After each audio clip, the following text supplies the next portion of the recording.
The Gold Coast. What does it mean to you? Is it the place you grew up in, or did you just move here? Is it a place where you feel safe or free? Is it where all your family and friends are? Yet, what if right now someone came in and took it all away from you? What if they removed you from your friends and your family? If they took away your beliefs and morals and stripped you of your identity? What if they forced you into new society and expected you to conform? Would you? Hi, I'm Abbey Herrmann, and today I'll be delving into the concept of colonisation and the meaning it holds for Aboriginal and Torres Strait Islander people in Australia. I will also discuss how this suppressing event in Australia's history is expressed using dance in the Bangara's production of Mathina. Before unpacking the meaning behind dance in the Aboriginal culture, it is important to understand what is colonisation. According to McHugh, colonisation is often the violent and racially centred oppression of occupied land, people, and ideas by a dominant system. This term is prevalent in Australia's history, where European settlement oppressed the culture and population of Aboriginal Australians. From the day of settlement in 1788, the British fleet began terminating Aboriginal people from their land and showed no respect for the type of beliefs, morals, and community Indigenous people live by. According to Harrison and Selwood, communities were once characterised by close family relationships, dignity and respect, especially for elders, a close relationship with the land, and spirituality. However, as a result of white settlement, Aboriginal people were forced off their land, losing connections to their ancestors and their individual spirituality.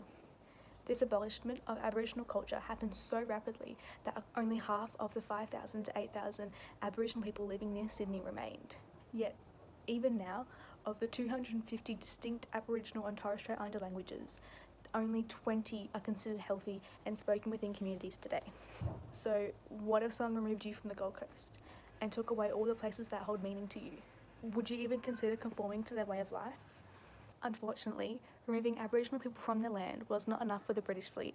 Rather, over the next 200 years, policies like the Assimilation Policy, Integration, the Racial Discrimination Act, and even citizenship forced First Peoples out of their culture and into the European way of life. This meant educating, Christianising, and assimilating Aboriginal people into a way that was deemed normal within society, despite the reality that Indigenous people were never ever going to be accepted or valued by Europeans. This effect of colonisation can be referred to as cultural othering, where, according to Peters, the Western world exploits their power and authority to create their own meanings and interpretations of Oriental culture and paradigms. This resulted in white people tainting Indigenous beliefs and disregarding their protocols and practices for their apparent better way of living. The way and perspective in which we are told about and teach colonisation is imperative in fully understanding the Aboriginal culture. As teachers, it is important to understand different viewpoints and how they may impact a student's understanding of white and Aboriginal culture. Some of you may have heard of the Australian dance company called Bangara. However, if you haven't, it is an Aboriginal and Torres Strait Islander organisation directed by Stephen Page, which travels around the globe and combines contemporary dance with 70,000 years of Indigenous culture. Dance is an important part of the Aboriginal culture, as it is a way to connect their beliefs and identity to their ancestors and the land they live off. This sacred ritual is performed in communities for numerous of ceremonies, like initiation into adulthood, funerals, marriages, or even just to tell a story. In particular, the 2008 Bangara production Mathina tells the story of a young girl who was taken away from her family in the 1800s as a result of colonisation.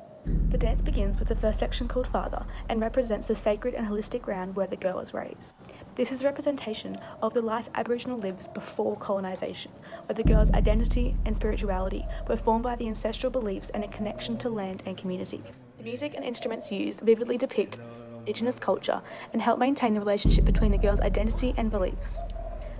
However, this time is interrupted in the next section called Nursery, where she is forced to reciprocate the actions of a white lady. The music and costume changes show how colonisation forced Aboriginal people into the white society and the expectations they held during this transition. Finally, the third section depicts the girl going back into her community, where it had been drowned out by white people's beliefs and little of her Aboriginal identity remains. Unfortunately, this is the truth for Indigenous Australians even today, where, as a result of European settlement all those years ago, their community, beliefs, languages, protocols, spirituality, and identity have been wiped out and eradicated along with many of their families and ancestors. In all, the choice of music and expressive dance moves presents the audience with a highly emotive performance which accurately portrays the stages and effects colonisation had on Aboriginal Australians. Overall, this production showcased not only the sacred life of the Indigenous before colonisation, but also the turmoil of assimilating Aboriginals into white culture.